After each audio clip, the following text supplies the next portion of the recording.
19 years old. And at 28 years old, I was recruited and I was the team doctor of a country. So quite a progression in 10 years. And so if I would have listened to people back then that would told me that I couldn't do it, and it was pretty much unanimously everyone. My nickname in college was Caveman because I was perceived to be less than intelligent because of the way I spoke and the fact that I wasn't very literate. So what did I do? I started reading 100 books a year or more. Started off on Harry Potter and worked from there into more advanced things and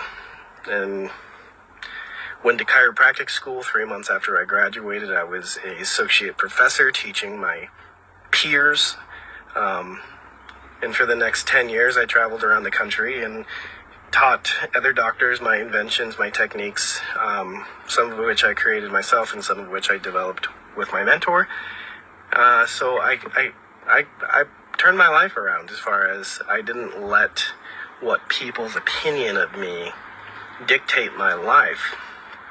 And that's a strong message. So if I just let these bullies win in their narratives and trying to bully me off social media simply because they don't like the color of my skin, they don't like my gender, or whatever, then what kind of message am I sending my daughters? That when people tell you, no, you can't do something, or they try to stop you from living to your potential, that you should just listen?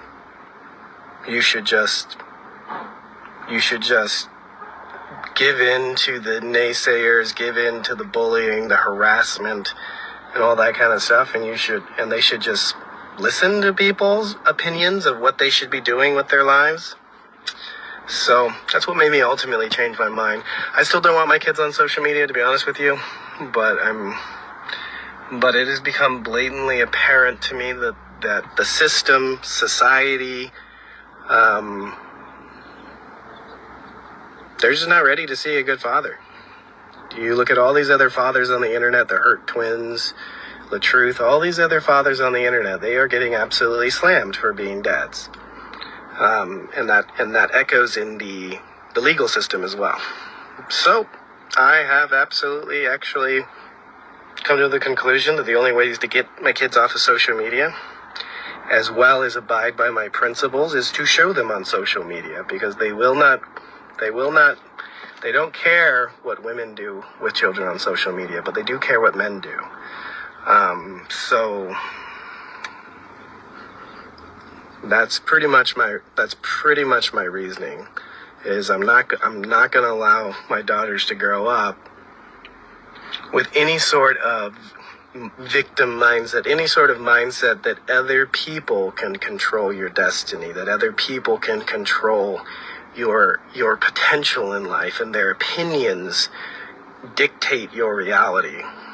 So, so that's why I'm on social media. Not because I enjoy it. Actually, really, you guys notice I only make a few videos a week, not really that much at all.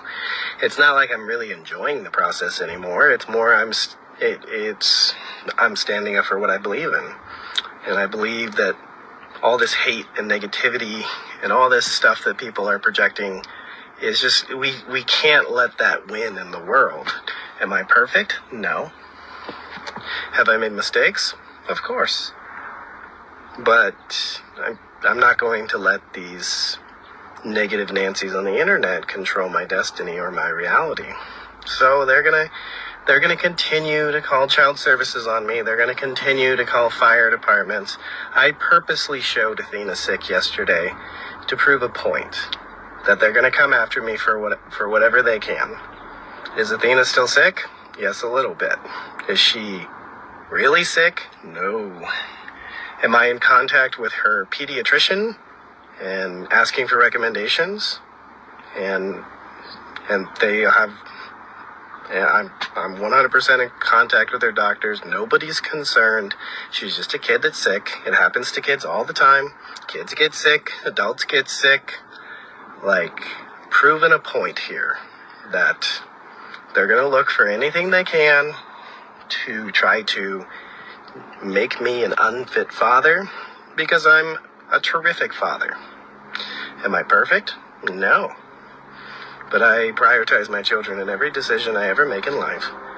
And that includes me showing them on social media. Does it make me money? A little bit, not very much. Hardly at all.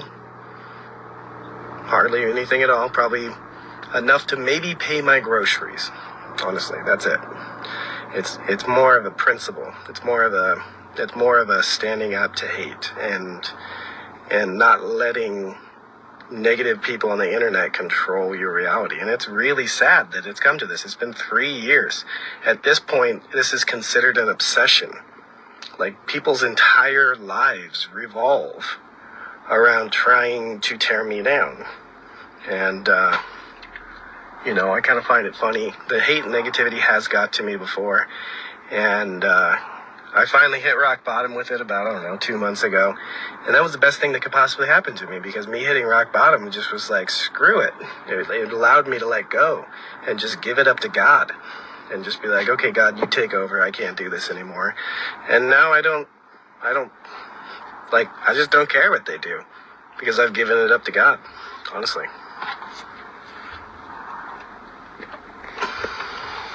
So, it's time for me to go work out. Figured with all this stuff, I would prove a point. I showed my kid sick on social media, and the outcome was exactly as I expected. Somebody called the fire department, somebody called the police, worried about a kid's welfare because they're a little sick. It's like, you guys are predictable. You guys are predictable as hell. And I'm not talking about the positive people on the internet that are out